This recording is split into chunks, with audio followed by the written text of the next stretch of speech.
Minha família abandonou crianças em lugares perigosos. Quando tentei salvar minha prima, meu pai me incriminou com provas falsas. Amanhã serei internado e ninguém acredita em mim. Na minha família, as crianças provam seu amor encontrando o caminho de casa depois de serem abandonadas em lugares que ameaçam a vida sem aviso. A regra era simples: use apenas seus instintos para sobreviver. Entre em contato com alguém pedindo ajuda, especialmente a polícia, e você estaria morto para a família para sempre. Isso não era apenas um jogo distorcido, era uma tradição sagrada. Eu vi meu irmão Daniel completar seu primeiro teste aos 8 anos. Eu o encontrei na nossa porta 3 dias depois, lábios azuis de frio, unhas rasgadas de tanto escalar. Meus pais choraram de orgulho enquanto enfaixavam seus ferimentos. Agora sabemos que ele realmente nos ama, sussurrou minha mãe, embalando seu corpo trêmulo. Aqueles que falharam, suas fotos foram queimadas, seus nomes se tornaram maldições. Minha irmã Sarah ligou para a emergência quando acordou em um container. Não podemos mais dizer o nome dela. Passei anos me preparando para meu teste inevitável. Memorizei mapas de bairros perigosos. Aprendi a abrir fechaduras com grampos. Pratiquei ficar dias sem comida ou água.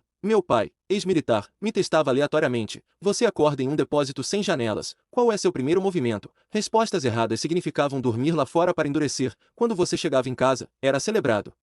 Recebido com lágrimas e elogios, tratado como um herói. Agora sabemos que você realmente nos ama, eles diziam, e nós acreditávamos. Pensávamos que crianças que não conseguiam encontrar o caminho de casa simplesmente não amavam suas famílias o suficiente. Tudo mudou quando eu fiz 12 anos e conheci a senhora Oliveira, minha professora de geografia. Ela me pediu para ficar depois da aula sobre um projeto. Enquanto corrigia provas, ela mencionou sua filha. Engraçado, ela pensava que todas as famílias testavam seus filhos como a sua faz. Precisou de muito convencimento para ela perceber que isso não era normal. Meu sangue congelou. Ela sabia. Vendo meu pânico, ela rapidamente acrescentou: seu primo Lia me contou antes de se formar. Disse que desejava que alguém o tivesse ajudado mais cedo. Aquela tarde mudou tudo. Senhora Oliveira não pressionou, não ameaçou chamar as autoridades. Ela apenas deixou sua gaveta ligeiramente aberta sempre que eu ficava depois da aula. Dentro havia artigos sobre negligência infantil, depoimentos de sobreviventes, números para linhas de ajuda anônimas. Eu fotografava páginas com um celular antigo, apagava imediatamente após memorizar. A informação parecia veneno e remédio combinados. Cada história sobre crianças hospitalizadas ou mortas de frio em exercícios de confiança me deixava doente, mas elas também me ensinaram algo crucial. O que minha família fazia tinha um nome: negligência criminal infantil. E era muito, muito ilegal. Comecei pequeno, fiz amizade com os primos menores durante reuniões familiares. Brincávamos de jogos de aventura no porão, onde eu secretamente ensinava Marcos, casas seguras, como sinalizar por ajuda sem falar. Emma, de 6 anos, pensava que estávamos brincando de espiões. Eu estava dando a ela ferramentas para sobreviver. Meu primeiro teste veio sem aviso no meu aniversário de 13 anos. Acordei no porta-malas de um carro em movimento, pulsos amarrados com abraçadeiras, boca tapada, nível 1 clássico. Meu pai chamaria depois. Lutei contra as abraçadeiras por 1 hora até lembrar do truque: torcer e puxar simultaneamente. A trava do porta-malas estava desabilitada, mas eu havia praticado isso. Encontrei a lanterna traseira, chutei para fora. Acenei com o braço pelo buraco. O motorista ligou para a polícia sobre uma mão de criança saindo de um sedã. Quase consegui, quase deixei eles me ajudarem. O oficial foi gentil. Continuou perguntando se eu estava seguro, se alguém me havia levado, mas vi o caminhão do meu pai aparecer. Vi seu sorriso calmo quando explicou que era um exercício de treinamento de sobrevivência. Vi ele formar a palavra SAR enquanto o oficial não estava olhando. Então eu menti. Disse que me tranquei acidentalmente. Me desculpei por desperdiçar o tempo deles. Voltei para casa em silêncio enquanto meu pai apertava o volante. Nós brancos. Você se saiu bem, ele finalmente disse, mas hesitou. Da próxima vez será mais difícil. Ele cumpriu sua promessa. Ao longo de 3 anos, os testes escalaram, abandonado em uma nevasca, largado em território de gangue com inimigos da nossa família. Uma vez acordei em um hospital psiquiátrico e tive que convencer a equipe de que não era realmente um paciente. A cada vez, eu sobrevivia. A cada vez,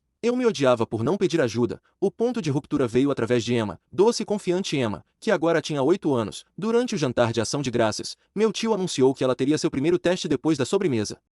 Ela sorriu, animada para finalmente ser incluída na tradição familiar. Naquela noite, eu fiz uma escolha. Enquanto todos celebravam, eu secretamente dei a Emma meu telefone com um vídeo carregado, 20 minutos de depoimento que eu havia gravado ao longo dos anos. Meus ferimentos, as cicatrizes dos meus primos, recortes de jornal de crianças que não chegaram em casa. Quando você acordar em algum lugar assustador, eu sussurrei. Você liga para o centro e o avento, você diz exatamente essas palavras. Minha família me abandonou aqui contra minha vontade. Eu tenho 8 anos. Por favor, me ajudem. Eles drogaram seu chocolate quente 1 hora depois. Eu assisti eles carregarem seu pequeno corpo para a van, lutando contra todo instinto para detê-los. Isso tinha que funcionar. Ela tinha que ser a única a ligar. Exceto que Emma era mais forte do que eu percebi, porque ela chegou em casa depois de 4 dias na floresta, hipotérmica, delirante, mas em casa, ela havia comido casca e bebido Água de poças em vez de trair a família. Meus pais elogiaram sua força enquanto eu vomitava no banheiro, sabendo que eu havia falhado com ela. Foi então que a mensagem chegou. Número desconhecido. Temos suas gravações. Meu sangue virou gelo porque eu reconheci o código diário.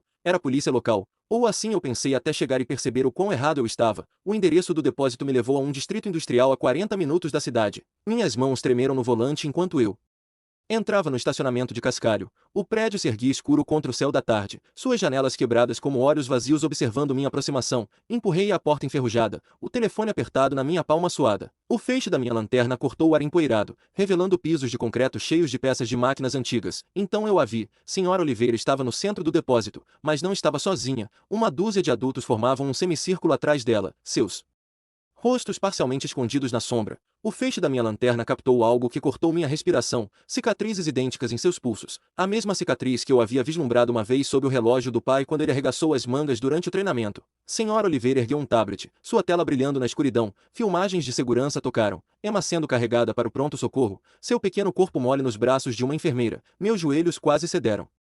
Estamos monitorando sua família há anos, Senhora Oliveira explicou, sua voz firme, mas urgente. Ela me mostrou um pequeno dispositivo, rastreador GPS no seu carro. Precisávamos saber quando você estava pronto para se libertar. Os outros adultos se aproximaram ligeiramente, e reconheci alguns rostos. A funcionária do supermercado que sempre perguntava como eu estava, a bibliotecária que deixava certos livros em exposição, o carteiro que demorava na nossa porta. Todos eles tinham essas cicatrizes correspondentes. Vocês são todos sobreviventes. Eu respirei, a realização atingindo como um golpe físico. Senhora Oliveira sentiu, mas sua expressão mudou subitamente para alarme. Através das janelas quebradas, faróis varreram as paredes do depósito. O ronco do motor do caminhão do papai encheu o espaço. Ele te seguiu. Alguém sussurrou. Os sobreviventes se olharam com pânico. Mal controlado, eles haviam sido tão cuidadosos, se encontrando em segredo por anos. E eu, acidentalmente, o havia levado direto a eles. Ele entrou calmamente, como se chegasse a uma reunião planejada. Seus olhos varreram o grupo, notando suas cicatrizes, suas posturas defensivas. Então ele se concentrou em mim, com aquele olhar desapontado que eu conhecia muito bem. Tendo outro episódio, eu vejo-me, ele disse, voz pingando de preocupação fingida. Ele se virou para os outros. Peço desculpas pelo comportamento da minha criança. Estamos lidando com alguns problemas de saúde mental, delírios paranoicos sobre a família. Meu protesto saiu exatamente como ele pretendia, apressado, frenético, desesperado. Quanto mais eu tentava explicar sobre a tradição, os testes, o abandono, mais perturbado eu soava. Papai ficou lá, aparecendo cada centímetro. O pai preocupado, ocasionalmente balançando a cabeça. Tristemente, essas pessoas entendem. Eu insisti, apontando para suas cicatrizes. Eles sobreviveram também. A expressão do papai ficou mais preocupada, criando teorias conspiratórias elaboradas, recrutando estranhos para delírios. Isso é pior do que eu pensava. Ele pegou seu telefone. Deveria ligar para sua mãe e, provavelmente, o conselho tutelar sobre aquele vídeo perturbador que você mostrou para a pobre Emma. A escolha me dilacerou. Eu poderia expor tudo agora. Mas isso destruiria suas vidas, suas carreiras. Essas pessoas também tinham filhos. Permaneci em silêncio. A mão do papai pousou no meu ombro. Gentil, mas firme. Ele havia orquestrado tudo. Cada peça. A viagem ao hospital se confundiu. Os problemas cardíacos da vovó se revelaram um ataque de pânico.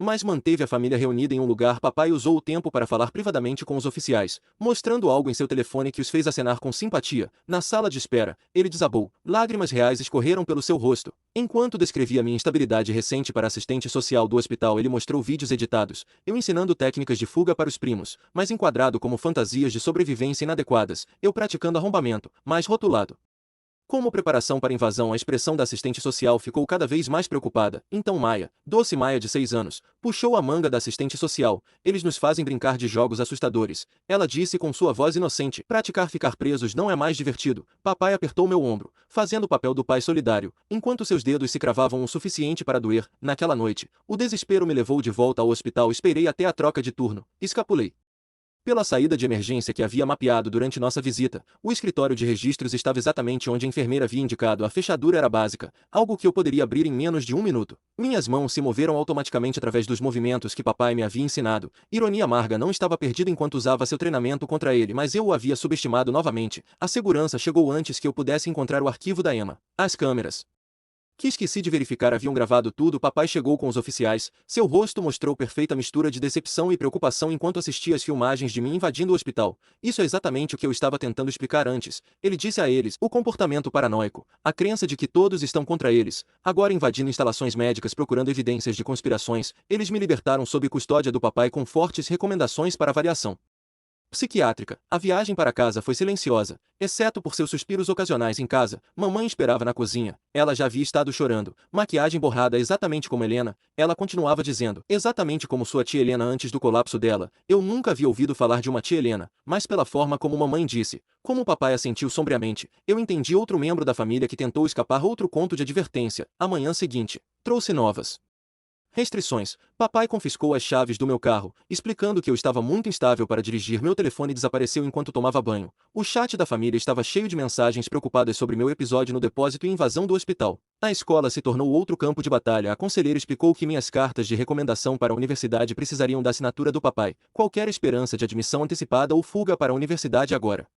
passava por ele. A rede de sobreviventes havia desaparecido. A funcionária do supermercado foi transferida para outra loja. A bibliotecária tirou licença médica súbita. Até mesmo o Sr. Oliveira anunciou que tiraria um sabático no próximo semestre para focar na saúde da filha. Papai controlava tudo. O seguro do carro, a conta bancária subitamente congelada. Até mesmo meu emprego de meio período estava em perigo. Minha melhor amiga Keila foi proibida de me ver depois que papai falou com os pais dela. Papai peticionou por internação psiquiátrica de emergência, citando as preocupações da escola sobre abuso de drogas, a invasão do hospital, as filmagens de segurança. Sua pilha de evidências era esmagadora. A audiência seria em 3 dias. Procurando evidências da minha sanidade mental me levou ao sótão. Álbuns de fotos antigos poderiam mostrar o padrão, provar que a tradição remontava gerações. Em vez disso, encontrei outra coisa, fotos de 2 meninas, Sara e outra criança que parecia similar. A segunda menina aparecia em fotos da família até cerca de 7 anos atrás. Depois desapareceu Lívia. O nome surgiu de alguma memória enterrada. Eu estava errado. Sara não foi a primeira a ser apagada. O quarto da vovó cheirava a lavanda e papel velho.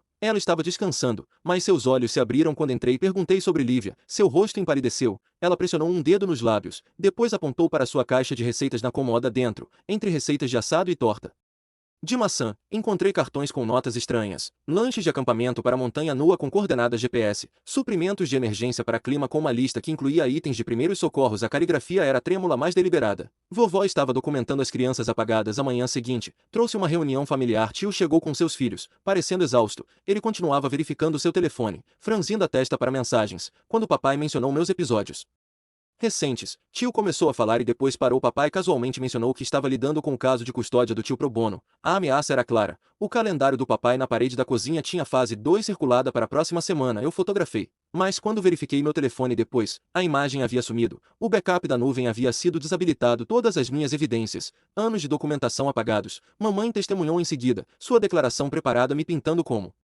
cada vez mais instável, mais amada. Ela descreveu meus episódios e fantasias paranoicas enquanto secava os olhos. Sua performance foi impecável porque era parcialmente verdadeira. Ela realmente temia perder outra criança. O depoimento do tio se concentrou na minha influência negativa sobre seus filhos. Ele descreveu os pesadelos da Maia sobre os jogos assustadores, seu novo medo de acampar. Sua voz permaneceu firme enquanto sistematicamente destruía minha credibilidade para salvar seu próprio arranjo de custódia. Durante um recesso, encontrei mamãe no banheiro vomitando. Ela enxagou a boca e encontrou meus olhos no espelho. Sua mão se moveu para o bolso, depois parou. Ela balançou a cabeça ligeiramente e voltou para a sala de audiências. À tarde trouxe testemunhas de caráter. Meus professores descreveram adormecer na aula, comportamento errático, notas em declínio. O farmacêutico mencionou meu interesse suspeito em medicamentos para ansiedade. Até mesmo meu ex-chefe testemunhou sobre minha falta de confiabilidade e ausências de saúde mental. As evidências finais do papai deveriam ter sido devastadoras. Ele produziu meus diários antigos, entradas que datavam anos, frustrações adolescentes sobre a vida familiar, pensamentos sombrios durante os piores testes, planos para fugir. Ele leu passagens selecionadas em voz alta, sua voz pesada de preocupação paternal. Mas então vovó se levantou. Ela se moveu lentamente para a cadeira das testemunhas, ignorando a expressão surpresa do papai. Ela alcançou sua bolsa e puxou um envelope manila, suas mãos firmes. Apesar da idade, dentro havia fotografias, dezenas delas cuidadosamente preservadas ao longo dos anos. Crianças com ferimentos, hematomas, cortes, queimaduras de frio. Registros médicos que ela havia copiado secretamente. Uma foto do jovem papai em uniforme militar ao lado de sua unidade com uma placa, treinamento de sobrevivência, fase de resistência psicológica. Ela colocou um cartão de receita na mesa de evidências. Não para a comida, mas contendo datas, locais e coordenadas GPS, cada teste, cada abandono documentado em sua caligrafia trêmula, anos de evidência escondidos entre instruções para assado e torta de maçã. O rosto do papai ficou branco. Ela puxou outro envelope. Este continha cartas de Lívia, de Sara, de Helena. Todas as 3 crianças apagadas haviam estado escrevendo para ela por anos, suas cartas chegando através de uma rede de endereços seguros. Mamãe fez um som como um animal ferido. Ela havia acreditado que elas estavam perdidas para sempre. O depoimento da vovó foi breve, mas devastador. Ela explicou como a tradição começou com o pai do papai, um veterano que acreditava que trauma construía caráter, como o papai havia sobrevivido a seus próprios testes, mas emergiu quebrado, determinado a criar uma versão melhor para seus filhos. Como cada geração pensava que estava melhorando o sistema enquanto perpetuava o dano, então mamãe se levantou, ela caminhou até a mesa de evidências e colocou um pendrive ao lado das fotos da vovó. Suas mãos tremeram quando voltou ao seu lugar sem olhar para o papai. O promotor conectou o drive e arquivos de vídeo apareceram na tela, filmagens de câmeras escondidas que mamãe havia instalado por anos. Não as câmeras Nest que papai controlava, mas dispositivos minúsculos escondidos em porta-retratos e saídas de ar. O primeiro vídeo mostrou o papai se preparando para o teste do Daniel, suas mãos tremendo enquanto amarrava os pulsos do filho de 8 anos com abraçadeiras, ele desabando depois, soluçando em seu escritório enquanto mamãe o segurava. Mais vídeos seguiram, cada teste meticulosamente documentado, a paranoia crescente do papai sobre interferência externa, sua crença genuína de que dor criava amor, as tentativas da mamãe de minimizar danos enquanto estava com muito medo de parar completamente. Então vieram gravações de áudio, papai descrevendo a tradição para seu grupo de apoio a veteranos, mas enquadrando como cenários hipotéticos membros do grupo sugerindo terapia, medicação, intervenção, papai rejeitando tudo e insistindo que seu jeito era melhor do que o que ele havia passado. O arquivo final era recente filmagem de segurança de uma loja de equipamentos de caça. Papai comprando itens específicos no dia antes do teste da Emma. O recibo mostrava abraçadeiras, uma lona e sinalizadores de emergência, os mesmos itens encontrados no local do abandono dela, mas a evidência mais devastadora veio de uma fonte inesperada. Durante o vídeo final, movimento no fundo chamou a atenção de todos, uma câmera de trilha, do tipo que caçadores usam para rastrear veados. Sua posição teria capturado toda a área onde Emma foi abandonada. O juiz ordenou um recesso imediato para ter as filmagens da câmera de trilha recuperadas e analisadas 2 horas depois. Nos reunimos novamente.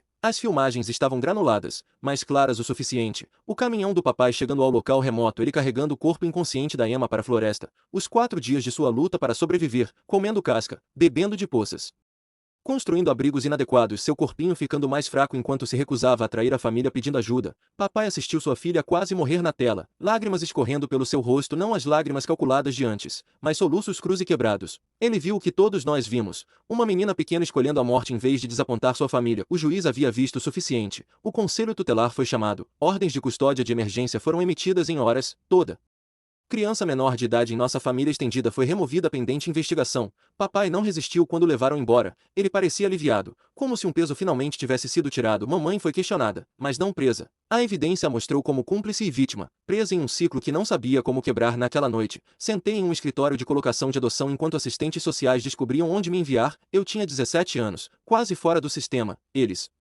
ofereceram lares em grupo, colocações de emergência, vários programas para adolescentes problemáticos. Então Helena entrou. Eu a reconheci da farmácia, feições da Sara em um rosto mais velho. Ela havia estado vivendo 2 cidades ao lado por 7 anos, construindo uma vida após escapar da família. Ela havia recebido a ligação da vovó naquela manhã. Atrás dela vieram Sara, depois Lívia, todas as 3 crianças apagadas, agora adultas, voltaram para buscar seus primos sobreviventes. Elas haviam ficado longe para se proteger, mas estavam se preparando para este dia. Apartamentos prontos, advogados contratados, terapeutas de trauma em espera. Os procedimentos legais levaram meses. Papai se declarou culpado de múltiplas acusações de negligência infantil. Seu registro militar se tornou evidência não de força, mas de PTSD não tratado passado através de gerações. Ele recebeu 5 anos elegível para redução com terapia obrigatória e tratamento psiquiátrico. Mamãe pegou liberdade condicional e serviço comunitário, obrigada a frequentar aconselhamento e aulas de paternidade. O tribunal a reconheceu como perpetradora e vítima, alguém que precisava de ajuda tanto quanto punição. Tio perdeu sua batalha de custódia.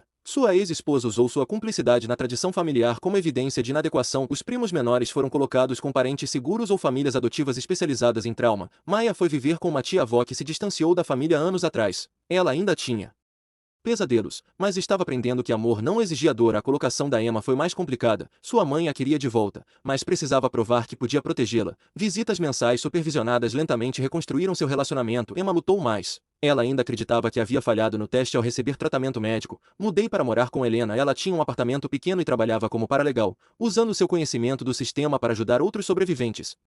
Sara vivia por perto, trabalhando como conselheira. Lívia estava terminando seu curso de enfermagem. Todas as 3 haviam construído vidas das cinzas do seu apagamento. A rede de sobreviventes lentamente emergiu do esconderijo, criando um sistema de apoio informal para aqueles reconstruindo suas vidas. Eles se encontravam mensalmente no mesmo depósito onde papai os havia encontrado, reclamando o espaço que quase os havia exposto. Daniel voltou da universidade para testemunhar na sentença. Ele falou sobre a confusão de amar pais que machucavam você. Como o trauma se tornou tradição distorcida, ele estava começando sua própria família e prometeu que seus filhos nunca conheceriam esse tipo de amor. 2 anos depois, eu estava em um parque observando Emma brincar nos balanços. Ela vivia com sua mãe agora, ambas em terapia, ambas se curando. Ela ainda se encolhia com sons inesperados, mas ria mais a cada mês. Sarah empurrava a filha da Lívia no balanço ao lado da Emma. Nos reuníamos aqui todo domingo, as crianças apagadas e aquelas que salvamos. Não uma família tradicional, mas algo mais forte, amor provado através de presença, não testes. Papai cumpriu 3 anos antes de ser liberado para uma instalação de tratamento. Ele escreveu cartas que não abrimos, mamãe completou seu serviço e se mudou, começando de novo onde ninguém conhecia nossa história. A tradição morreu com nossa geração, quebramos o ciclo não através de força ou sobrevivência, mas através do ato simples de dizer: chega. Amor não exigia dor, família não demandava sofrimento e lar era onde quer que nos sentíssemos seguros o suficiente para nos curar.